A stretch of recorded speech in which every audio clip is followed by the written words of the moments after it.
मध्य प्रदेश में इस साल के अंत में विधानसभा चुनाव होने जा रहे हैं और इन विधानसभा चुनाव से पहले जंग छिड़ी हुई है न सिर्फ कांग्रेस और भारतीय जनता पार्टी के बीच, बल्कि मैदान में आम आदमी पार्टी के साथ साथ बहुजन समाज पार्टी और समाजवादी पार्टी भी है। लेकिन इस बीच यहाँ पर कांग्रेस बनाम सिंधिया भी देखने को मिल रहा है। जी हाँ, उड्डयन मंत्री ज्योतिरादित्य सिंधिया जो आज बीजेपी का हिस्सा हैं, लेकिन एक वक्त वह कांग्रेस का हिस्सा हुआ करते थे। साल 2020 में ज्योतिरादित्य सिंधिया ने कांग्रेस से इस्तीफा दिया और बीजेपी में शामिल हो गए।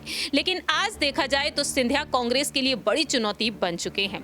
दूसरी ही तरफ देखा जाए तो सिंधिया को लेकर बयानबाजी भी शुरू हो चुकी है।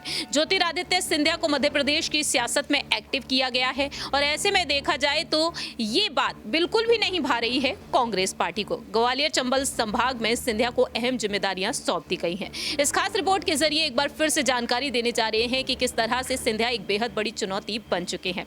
नमस्कार, मैं प्रांशी राठौर और आप देख रही हैं नेक्स्ट 9 न्यूज। ज्योतिरादित्य सिंधिया को लेकर हाल ही में सीएम शिवराज सिंह चौहान ने डंके की चोट पर अपनी बात रखी कि सिंधिया गद्दार नहीं बल्कि खुददार है। किस तरह से आप सभी ने साल 2018 में सिंधिया की अगुवाई में चुनाव लड़े, लेकिन मुख्यमंत्री कमलनाथ को बना दिया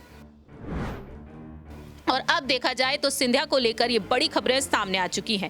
केंद्रीय मंत्री ज्योतिरादित्य सिंधिया को लेकर बयान दिए गए हैं। हे महाकाल, दूसरा ज्योतिरादित्य सिंधिया में कांग्रेस में पैदा ना हो। पूर्व मुख्यमंत्री और राज्यसभा सदस्य दिग्विजय सिंह ने कांग्रेस की चुनावी रणनीति को संकेत दे दिए हैं। उन्होंने इस चुनावी जंग को कांग्रेस बनाम सिंधिया का रूप देते हुए दाव किया है और अब देखा जाए तो यहाँ पर जिस तरह से उन्होंने बयानों के बाण जिस तरीके से चला दिए हैं, ऐसे में देखा जाए तो दिग्विजय सिंह 2023 का विधानसभा चुनाव 2020 के 28 सीटों के उपचुनाव की परछाई में लड़ने के लिए आतुर है। यानी कि देखा जाए ग्वालियर चंबल संभाग के साथ पूरे प्रदेश में ये संदेश देना चाहते हैं कि सिंधिया के कारण ही कमलनाथ की सरकार गिरी थी और उनके इस धोखे से जिस तरीके से कांग्रेस ने तमाम मुश्किलों का सामना किया, उसका बदला लेने का अब समय आ चुका है।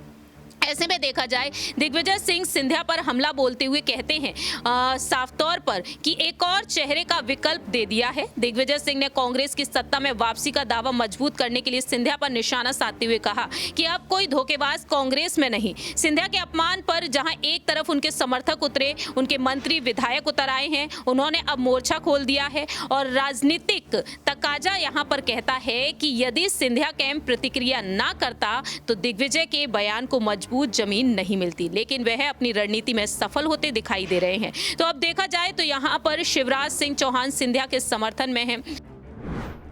अब देखना यही दिलचस्प होगा कि जिस तरीके से यहाँ पर सिंधिया के जो समर्थक हैं, जो विधायक हैं, जिन्हें यहाँ पर अल्टीमेटम दिया जा चुका है माफ कीजिएगा शिवराज सिंह चौहान की तरफ से, क्योंकि उनका कहना यही है कि अपने अपने प्रभावी क्षेत्रों को मजबूत कर लीजिए।